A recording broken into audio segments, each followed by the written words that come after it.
This podcast is powered by the pros at Paschal Air Plumbing and Electric. Arkansas owned, Arkansas operated. GoPaschal.com. And we got the one and only Grant Hall here with us for a little bit of time on your Wednesday morning. How's it going, Grant?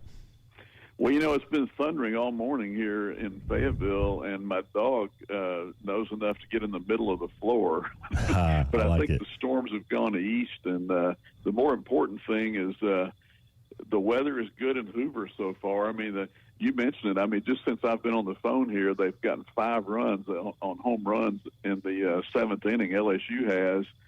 The JJ boys, Jared Jones hit the grand slam, and their coach, Jay Johnson, Matt, is really bullish. Their team only went 13-17 this year in the conference, but he said yesterday, he reminded us that they were number 2 in the country at one point. He said the last 20 games were as good as any team in the country, and they're backing it up because they're beating Kentucky right now.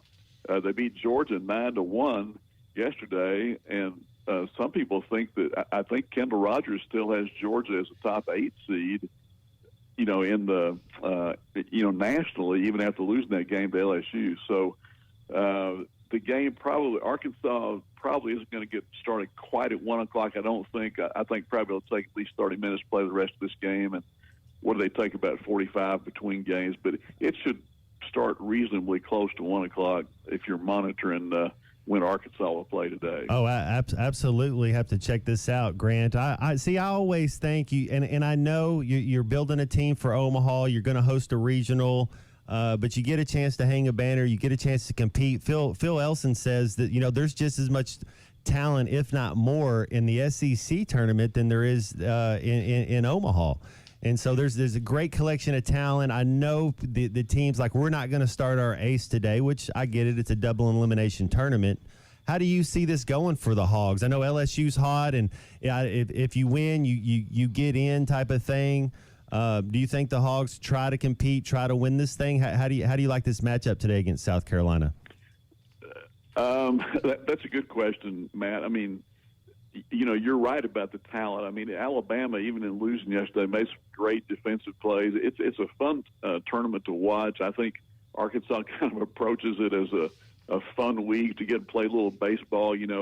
Arkansas will be in the double elimination phase where they're going to play at least 2 games. I don't think that Hagen Smith, I would be surprised if he pitches more than 5 innings tomorrow, unless he's, doing it quickly through the innings. I mean, they're going to get him out there and have a nice workout. And by the way, he's a semifinalist for the Golden Spikes Award. Arkansas's won 2 of those things already. They won with Benintendi and they won with Kevin Copps. Grant, if you win, let's say you win South Carolina today, then why would you just wait? Since it's a double elimination, would you just save Hagen Smith then for tomorrow? I kind of think, without knowing, Matt, I think that they would keep him on his normal 7-day rest. Okay. If he's fine and they like how he's throwing, and then go out there and do his thing tomorrow. But Dave said, if you kind of read between the lines, he would like to see as many pitchers as possible get work, and of course to do that you got to win today's game. Now South Carolina is like everybody else. I mean, they're 13-17 in this conference is not that bad. Mark Kingston yesterday, he said, I think in this league you have to be able to throw a punch and take a punch. Mm-hmm. And right now Kentucky's taking a punch. Yesterday Georgia took a punch. We'll just see with Arkansas. I mean, the A&M series was interesting. I think after Arkansas won that second game and clinched the West, the third game was somewhat meaningless. It wasn't meaningless to A&M's fans. They treated it like the 7th game of the World Series. They were having a big time out there, stealing bases with a 6-run lead. But Arkansas will get either, in one way, they'll either get Vanderbilt or Tennessee in the second game. And the Tennessee thing would be interesting. This is where the dust-up happened between Dave Van Horn and Tony Vitello a few years ago. they've passed all that over now, but that would be interesting to play them, I think. Hey, Grant, I know momentum and belief is a real thing, especially in baseball. If I gave you two options, Kendall Diggs or Brady Tygart, to get that momentum and get that belief going, if it's here in the SEC tournament and can carry that over to the regional, which one of those guys? Now, perfect world, we want both of them, but which one of those guys do you think gives this Arkansas team a better chance to have success? Boy, yeah, that's a good one. They've been trying really hard with Diggs. They moved him up to 1 in the order, and he did make a nice defensive play, but he's not hitting like like he can and like he has in the past. It'd be great to get him going, but I almost think it's more important for Tigert right now. I guess they thought he had a tired arm or something. I do think we'll see him in this tournament at Hoover. And if he can go back to being what he was earlier, that's a big lift for him. Kind of in the way that Molina, gave him those 3 great innings. I liked him. Yeah.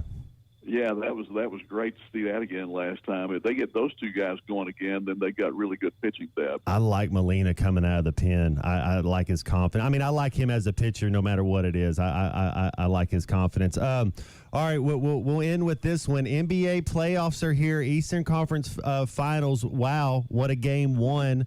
I mean, just a big game. I don't know how much you caught of that. And then you get another big one, Minnesota-Dallas, game 1 tonight. Well, I didn't say anything about Minnesota last week, Matt, because I picked them, to win this whole thing, and then they thought they were going to lose the series, and they came back and won the last 2 games, and now they've got Edwards going in a big way, and Karl Anthony Towns, and of course I think Conley, who missed 1 game injured, gives them he's a coach on the floor out there. I think it'd be fantastic in his 17th year in the league if they could just keep this thing going, and I really love it because of their physicality. I like them as much as anybody, so I'll stick with them. I picked them to win, and I'll stick with that. That's Grant. That point you bring up is what scares me the most. Because I like the way Dallas plays basketball with Kyrie and Luka. I like watching that. But with Rudy Gobert and Karl Anthony Towns, it's against Gafford and Lively. I'm with you. I think Minnesota is going to be too physical and too tough for Dallas. Hey, by the way, a quick note, guys. The Cardinals, they're in the 15th hour of the game that started last night because they had to stop overnight. They got a 2-run homer from Gorman, so they're up 3-1 on the Orioles. Let's go Redbirds. Yeah, and better weather today in St. Louis, so there you go. Grant, man, hey, we always enjoy you spending a little time with us. Thank you so much for your time. Okay, have fun, guys. See you. Yes, sir. That's Grant Hall, the one and only. BetOnline is your #1 source for all your betting needs. Get the latest odds, lines, and matchup reports for baseball, boxing, golf, and more. BetOnline continues to be the fastest and easiest way to place your wagers, including live betting and your favorite casino and card games available to play right from your phone. Head to the website or use your mobile device to sign up today and get in on the action. Remember to use our promo code BELIEVE, that's BLEAV, for your 50% welcome bonus on your first deposit. Bet online, where the game starts.